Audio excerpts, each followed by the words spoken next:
जैसे मैं वहाँ गया सर, तो मैं एक अपनी भावना से, मेरे अंदर इतनी जज्बा था, इतनी खुशी थी मेरे अंदर कि मैं अंदर जा रहा हूँ। 41 लोगों को सुरक्षित बाहर निकालने की पूरी अभ्यास के साथ, पूरा जोश के साथ गया था। जैसे मैं टनल में पहुंचा, वैसे जो वहाँ के लोग खड़े थे, जो 41 लोग जो खड़े थे, उन लोगों की एक ही पुकार थी कि एनडीआरएफ की जय हो। और इतनी खुशी थी कि वो सोच रहे थे कि हमारे पास बंदा पहुंच चुका है हमारी सहायता के लिए। पाइपलाइन को डालने में 17 दिन लगे। उस पाइपलाइन के जरिए आपके कंधे पर सारी जिम्मेदारी देकर प्रशासन ने आपको अंदर भेजा।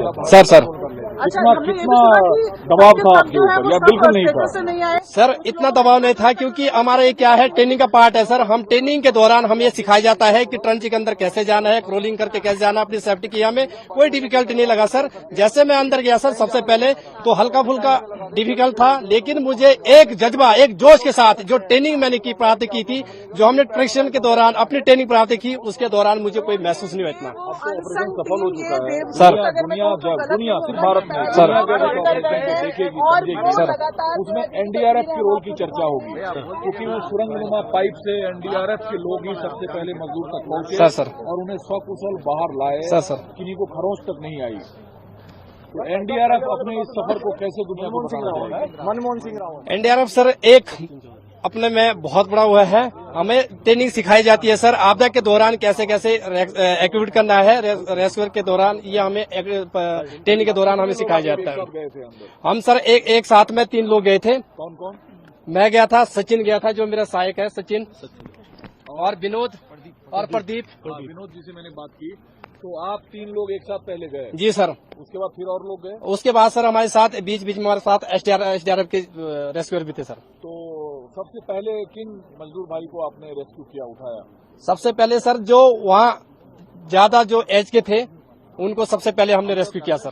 अच्छा, क्या तरीका था रेस्क्यू करने का? रेस्क्यू करने का तरीका था सर, वहाँ सबसे पहले हमने रोप एक थ्रो किया, जिसमें नोटेड रोप बनाई, नोटेड रोप के क्लाइम किया। क्लाइम करने के बाद जैसे हमारे पास पहुंचे, और पूरी सेफ्टी के साथ elbow, knee pad, helmet, headlight पूरी सेफ्टी के साथ पहनाया गया था सर। जैसे ऊपर आए वैसे हमने उनको स्ट्रेचर पे लेटाया, और दोनों साइड से हमें उसे विलेज जो हमें सिखाया जाता है, दोनों साइड से हमने रॉप बांधी थी, और जो बाहर हमारे जो रेस्क्यूअर थे उन्होंने अपने तरफ पुल किया सर। पेट के बल? नहीं सर, पीठ के बल सर। सबको? हाँ सर। कितना वक्त लग गया मोटा मोटी सबको लाने में?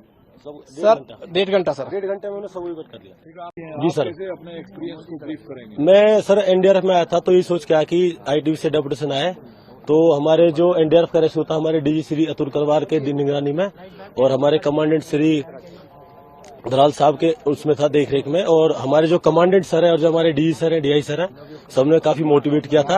और हमारे जो कमांडेंट सर, डीआई सर हमारे साथ थे, बिल्कुल पाइप के सामने खड़े थे, हमें हर चीज का सिग्नल मिल रहा था हमारे सेट से। और जो भी वहाँ पे विक्टिम्स थे उनको हमने इवेक्यूएट किया वहाँ से, और काफी अच्छे से किया। और जाके पहले हम लोग का मुरालब किया कि हम आ चुके हैं। हम 12 तारीख से यहाँ पे खड़े हुए थे, और जितने हमारे साथ के जवान थे एनडीआरएफ के, सब वहाँ पे साथ थे हम। और मेरे साथ एक प्रदीप थे और रावत सर थे। जी सर, एनडीआरएफ सेवा सदा सर्वत है। इसी देखिए 41 ट्रैप पर्सन्स को निकालना ही अपने आप में एक चुनौती थी, और ये एक ज्वाइंट ऑपरेशन था। जो लास्ट इंटरवेंशन था वो ज्वाइंट ऑपरेशन था एनडीआरएफ और एसडीआरएफ का। मगर मैं कहूँगा कि ये अकेला सिर्फ एनडीआरएफ एसडीआरएफ का नहीं था, बहुत सारी एजेंसीज इसमें लगी हुई थी। पीएमओ, एमएचए, स्टेट एडमिनिस्ट्रेशन था, आर्मी थी, बीआरओ थे, आपके जो एनएचआईडीसीएल है उनकी वर्कर्स थे, कंटिन्यूसली एंगेज थे ऑगर मशीन को फिक्स करने में, और बेसिकली उन्होंने प्लेटफॉर्म बनाया हमारे जाने के लिए। तो ये एक बहुत बड़ा समन्वय था, एक बेहतरीन समन्वय था, जिस कारण ये ऑपरेशन संभव हो पाया। सर क्या कुछ इनोवेशंस आप लोगों ने की, नए आप लोगों ने तरीके अपनाकर वो चीज़ें बनाई, ट्रॉली बनाई, क्या क्या बनाया सर? देखिए जब से ये ऑपरेशन हुआ था तो कई सिचुएशंस एक उभर रहे थे कि किस तरह की सिचुएशन हो सकती है और क्या मॉड्यूलेशन हम कर सकते हैं, क्योंकि कन्फाइंड स्पेस में भी जाना है, और कुछ सिचुएशन हमारे खिलाफ भी जा रही थी। तो इस तरह से कि कुछ रोप रेस्क्यू किस तरह से करेंगे उसकी टेक्निक्स बनाई गई, लैडर्स को कैसे हम यूज़ करेंगे उसका इम्प्रोवाइजेशन किया गया। जो स्ट्रेचर्स थे उसमें व्हील्स लगाए गए, ताकि उनको जब वर्कर्स को रेस्क्यू करेंगे तो उनको जल्दी से और सेफली, आराम से, बिना कष्ट दिए हुए उनको लाया जा सके। इस तरह से जो मक है और जो डबरी जो था उनको भी निकालना था, तो उसके लिए भी कुछ ट्रॉलीज वगैरह बनाई गई।